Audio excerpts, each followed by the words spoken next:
La consigna por la cual nos encontrábamos esta tarde acá era poder hablar de la cuestión simbólica de los medios.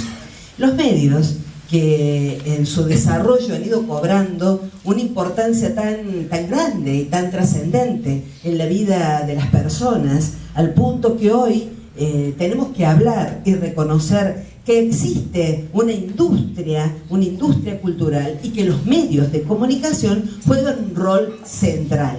Ahora bien, recién Quique decía, bueno, acerca de la ley de medios, cuáles son las condiciones, de qué manera se sancionó, qué pasó entre la ley 22.285 y la ley 26.522.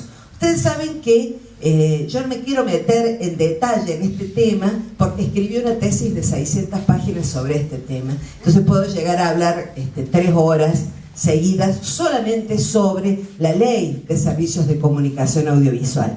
Pero sí quiero hacer referencia a qué pasó entre uno y otro momento. Y pasó un decreto ley de la dictadura que buscaba silenciar al pueblo y darle la palabra a los sectores empresariales, negándole a la organización popular la posibilidad de tener medios propios. Esto era lo que planteaba el artículo 45 del decreto ley 22.285. Empezaron, y las radios comunitarias en esto han desarrollado un larguísimo e importante trabajo y aporte en la consolidación de la democracia a lo largo de los 80, a lo largo de los 90, a lo largo del 2000. Hubo muchísimas búsquedas. A principios de siglo se nuclearon las radios comunitarias con un montón de otros actores de la comunicación, universidades, movimientos sociales, políticos, periodistas. Se articularon en torno a la coalición por una comunicación democrática y plantearon los famosos 21 puntos por una ley que pudiera reemplazar a la ley de la dictadura. Lo demás es historia más reciente y ustedes la deben tener presente. Aquellos 21 puntos, y creo que hoy, dado el contexto y a lo largo de estos días en que estamos analizando, bueno, que llegó famosamente el segundo semestre y nosotros seguimos pagando las tarifas que seguimos pagando y la gente se sigue quedando sin trabajo y seguimos teniendo las condicionantes que tenemos, ciertamente la ley planteó un debate ciudadano en relación a los medios de comunicación y en relación a la comunicación sin precedentes en la Argentina. Desde la teoría de la comunicación y desde lo que es la perspectiva de la comunicación ciudadana, hombres, mujeres, niños y jóvenes empezaron a hablar de los derechos a la comunicación y empezaron a reconocerlos y ponerlo en el debate público. Se llegó a sancionar una ley que reconocía a la comunicación como lo que es un derecho humano fundamental. Todo esto, a través de 3 decretos, fue echado por tierra. Es cierto que la ley todavía tiene vigencia, tendríamos que decir que sigue existiendo, pero tenía 2 aspectos centrales en su estructuración general. Por una parte, un contenido antimonopólico, ponerle un límite a los monopolios, y por el otro, promover los medios de gestión social. Ni lo uno ni lo otro se están haciendo. ¿Por qué? Porque los decretos que firma Macri apenas asume, le quita los límites y le da mayores posibilidades al poder económico concentrado. Y desde entonces, todo lo que era la política pública vinculada a lo que es el FOMECA, el Fondo Concursable, para apoyar a los medios comunitarios y de gestión social y de las cooperativas que podían presentarse y gestionar proyectos para garantizar estrategias de sustentabilidad que le permitieran a estos medios trabajar en articulación con los territorios y las organizaciones sociales, como que de hecho es lo que se había venido haciendo desde que se empezó a tener vigencia el Fondo Concursable. En realidad todo eso está frenado. Todo eso está frenado. Acá hay varios compañeros de las radios comunitarias. Que me diga uno si le han pagado la segunda cuota al que le entregaron la cuota en noviembre del 2015. No han entregado las segundas cuotas. Entonces, estamos viviendo un momento en el que el discurso oficial propugna una cosa, pero la praxis es otra. Estamos viviendo un momento en que el discurso es el del diálogo, pero la idea del diálogo es la parodia. Porque acá nos tendríamos que preguntar, ¿qué es la comunicación? Primera pregunta que uno se hace cuando va al cursillo de ingreso a cualquier carrera de comunicación o cuando tienen comunicación en los colegios de enseñanza media. Y entonces, ¿cuál es la respuesta de los chicos? La comunicación es el diálogo. Ustedes saben que yo hice primer año en la facultad en tiempos que todavía estaba la dictadura. Y en aquel momento, cuando uno decía ¿qué es la comunicación?, nosotros decíamos es el diálogo. Los profesores del sistema decían no, se equivoca, la comunicación responde a un esquema que es emisor, mensaje, receptor, toda esta teoría que se vincula más a una máquina, a lo que pasa a través de una computadora con otra, no lo que pasa con los seres humanos. Y cuando pensamos que la comunicación es el diálogo, quiere decir que hay una relación de ida y de vuelta. Entonces, vuelvo a la postulación del gobierno. Nosotros dialogamos, pero en realidad no escuchamos. Y si no escuchamos, no estamos dialogando. Por eso, el discurso es el del diálogo como parodia. Una publicación de Regeneración decía: medios del sistema informan que Obama arremetió contra el populismo. Entonces entras a ver la nota y efectivamente hace todo un relato de lo que está pasando con los medios, estas organizaciones comunicacionales complejas, estos centros de poder, están haciendo en México. Pero si repasamos la región latinoamericana, vemos que están haciendo lo mismo en Brasil, en Paraguay, en Honduras, en Venezuela, en Chile, en los distintos países donde también en distintos momentos nosotros nos sentíamos orgullosos de los proyectos que nos estaban hermanando con la patria grande latinoamericana, y estos proyectos que buscaban la transformación de las desigualdades. Yo creo que venimos de un tiempo en el que se profundizaba esta idea: tratar de ir trabajando para transformar las desigualdades. ¿Por qué lo traigo acá en este momento cuando venía hablando de la ley de medios? Porque cuando digo que la ley se planteaba como uno de los ejes centrales la desconcentración monopólica, lo que estoy diciendo es que le venía a tratar de poner coto a este poder tan concentrado y tan dañino. Entonces viene bien reconocer qué es lo que nos pasó, porque buena parte de la pregunta es ¿por qué perdimos? Vamos a volver, dicen otros. Parece que son dos desafíos que le dan vuelta por la cabeza a toda la militancia por este momento. Yo no pretendo dar las respuestas, simplemente hacer una descripción de estas cosas que venimos viendo. La ley de medios intentó ser una respuesta en uno de los planos, que es el plano de lo mediático. Hoy vemos en América Latina esto que decía esta publicación sobre México, que nos está pasando en todo el continente. Por eso, con mucha justeza podemos decir, hoy, a los años, desde los organismos de derechos humanos, hemos venido planteando lo que pasó en Argentina y en toda América Latina, especialmente en el sur del continente, con el Plan Cóndor. Hoy podemos hablar también de un Plan Cóndor desde lo mediático, desde el poder financiero concentrado, que intenta mantener el control ciudadano a través de estrategias de colonización lingüística, con propuestas como la respuesta que daba lo pérfido, que le decía a los artistas: hablen de arte, no se metan en política.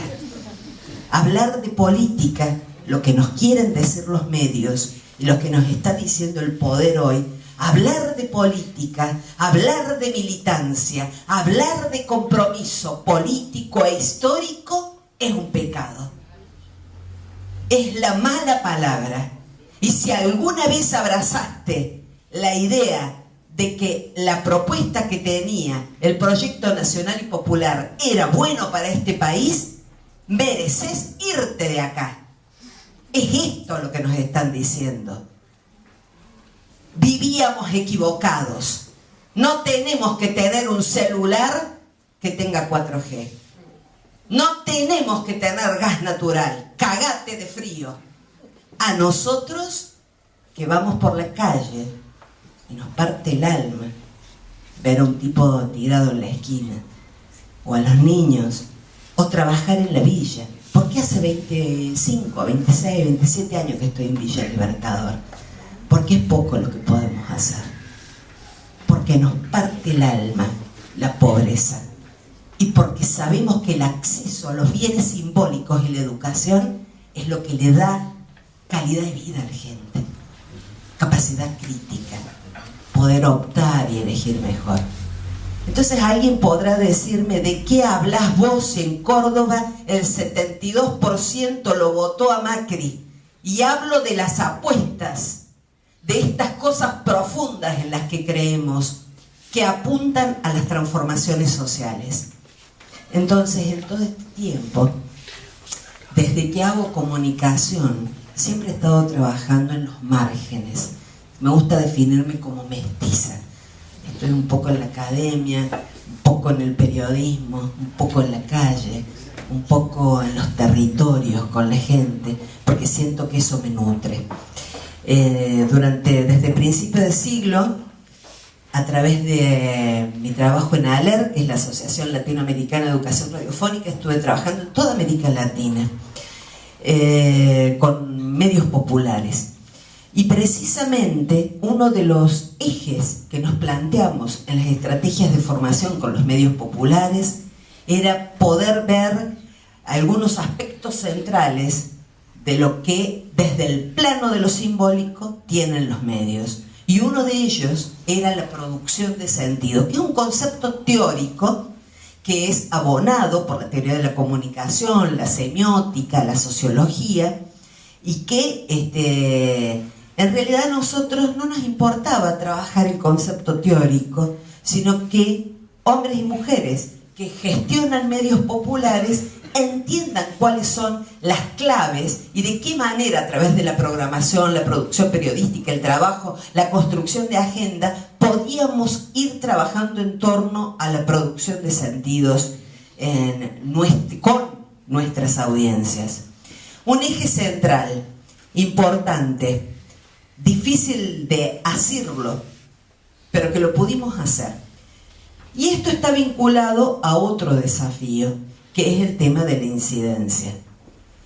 ¿De qué nos sirve tener un medio de comunicación que hace una producción de sentidos o una mirada política o editorializa en determinados ejes cuando en realidad no le hace cosquillas a nadie?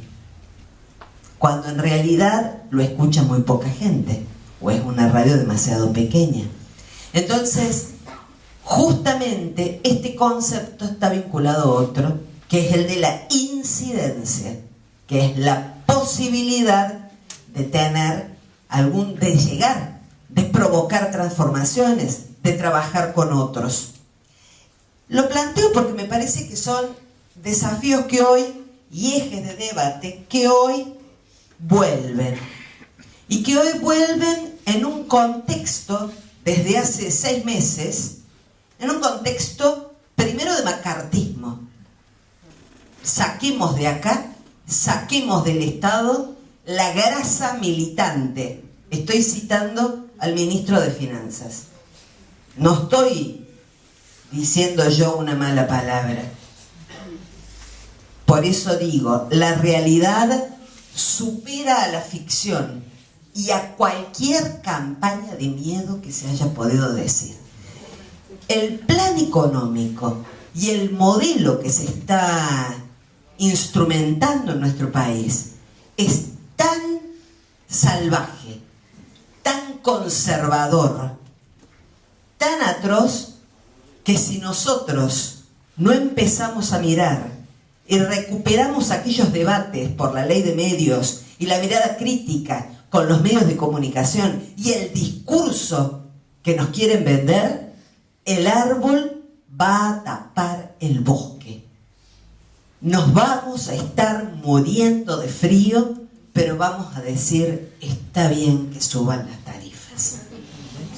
Entonces, digo, nos exige este contexto profundizar la mirada crítica. A las organizaciones populares les exige trabajar más en detalle en los territorios, con los vecinos, con las vecinas, con la gente, para ver cómo lo están viendo, cómo lo están viviendo. Pero también nos exige, como medios de comunicación, instalar otra agenda, instalar otros temas y poner en cuestión. Ustedes habrán visto, lo que pasa es que esto, al no estar por ahí en TN o en Canal 13, hay gente que ni siquiera se enteró de que hubo una audiencia con la CIDH y que hubo representaciones de las redes de comunicación y que estuvo Horacio Berbisky y que fue 1 hora y 14 minutos intensa, donde se plantearon todos los temas de lo que está pasando en el plano de la comunicación. En el mismo sentido se viene 1 hora el 10 de julio, poniendo en eje todo lo que tiene que ver con los derechos humanos. Y cuando se plantea el tema de derechos humanos, se habla de los procesos de verdad y justicia, la violencia institucional, el uso de la fuerza en las protestas sociales y el caso Milagro Sala, que no voy a entrar en detalle porque seguramente Cintia lo va a desarrollar porque viene trabajando profundamente en eso, pero que es acaso el caso de la dirigente social más importante del país, tal como lo decía Horacio Berbisky días atrás, y que no hace más que pretender cumplir un mensaje disciplinador de la conciencia social para lo que mencionaba antes como estrategia de dominación, para esta colonización, para el temor, porque tenés militancia social, porque querés transformación social, para que temas de decir quién sos.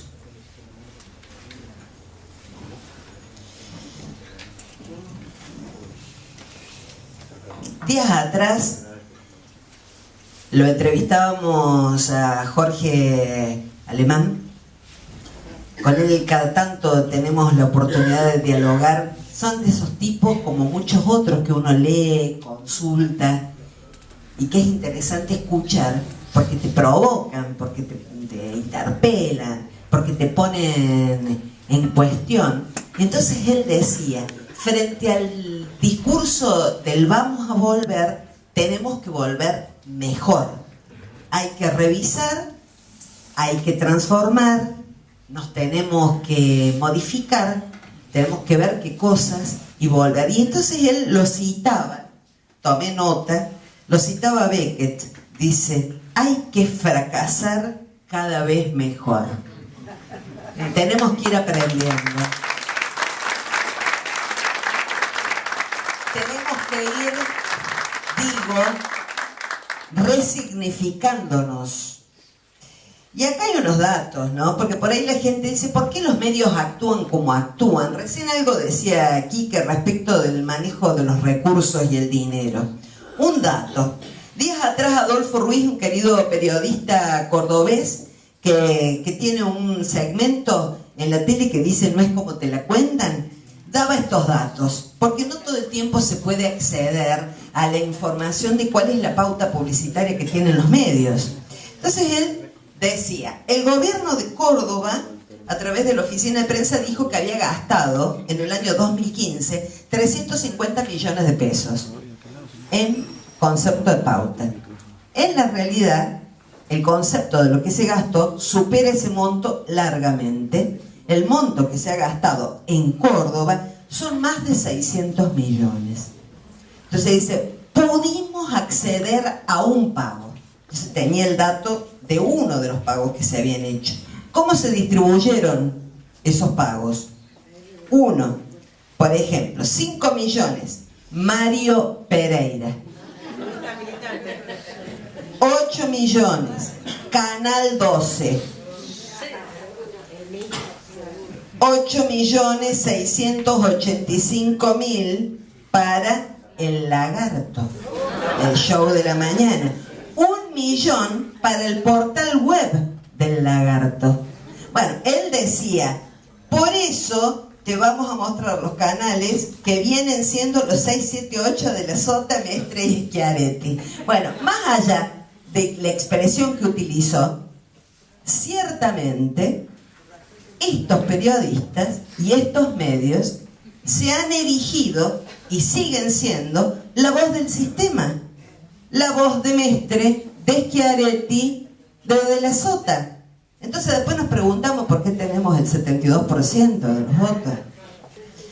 ¿Por qué sacó Macri el 72% de los votos? Ahí hay una buena parte de las respuestas. Sin embargo, la elección de Río Cuarto demostró que donde una de las ciudades donde más había obtenido votos Macri, había sacado más del 70, creo que del 74% de los votos. Es insultante, ¿no? Más del 74% obtuvo el 30%.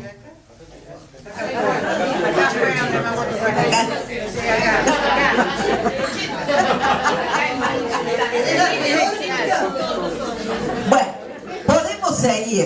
podemos seguir. Yo quiero dejar algunos tips.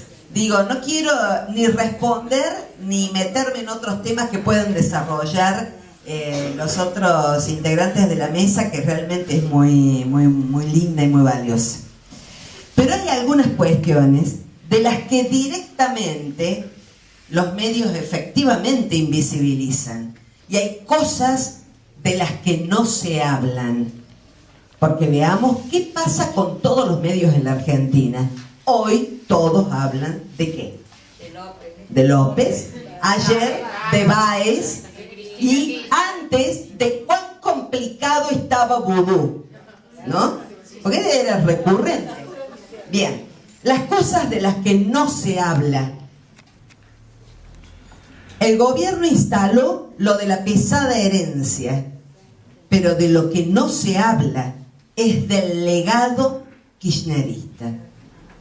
Lo que pasó en estos 12 años, las transformaciones que hubo, los intereses que se tocaron. Es más, me atrevería a decir, el kirchnerismo como la experiencia extrema a la que puede llegar esta sociedad. Esta sociedad que está llena de garcas, que votaron tanto a Macri.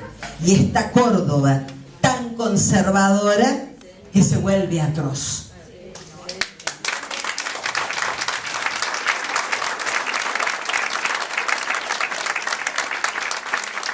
Tampoco se habla de la trama sociocomunitaria que se fue construyendo en estos años, desde la resistencia de los 90, los principios del 2000 y lo posterior que se pudo desarrollar y profundizar en estos 12 años.